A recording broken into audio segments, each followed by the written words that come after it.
Now, one important aspect of collapsed capitalism is how people normalize themselves to collapse. That's important. Whether it be climate change, whether it be increased train, there was a train derailment yesterday too in Ohio. I forgot to mention that.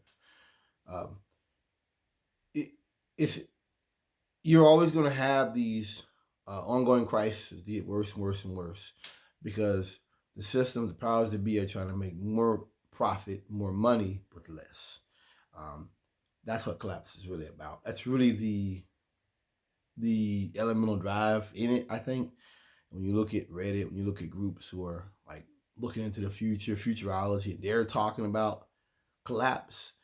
That's how you know you're in collapse because those are the people who look at the future as like technology will make things better and that like we'll do this, we'll do that.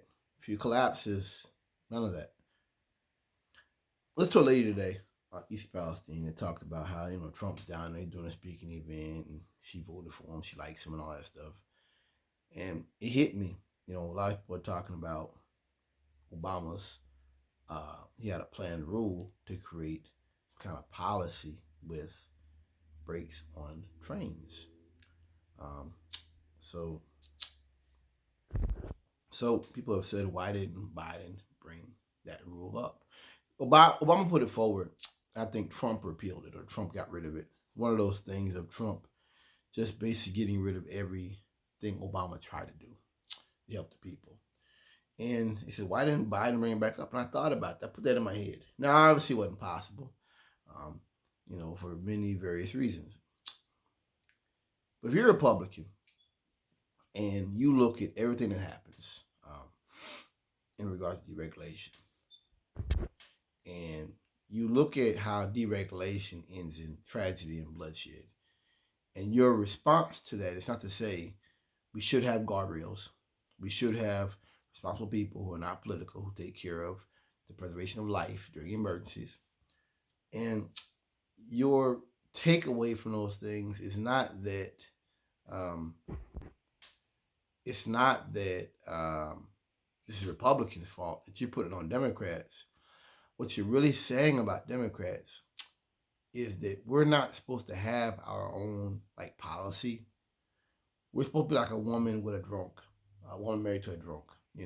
Her whole life isn't about her own thing. Her whole life is not about going to college or getting back into working out, running again.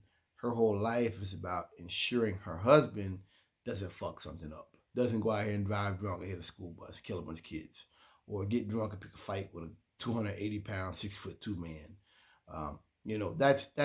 That's what you're saying about Democrats. Is you're saying that America is a right-wing Republican country, and that we're supposed to, these things are supposed to happen. Like we're supposed to have these massive fuck ups, and that the job of Democrats is to maybe rein things in just a little bit.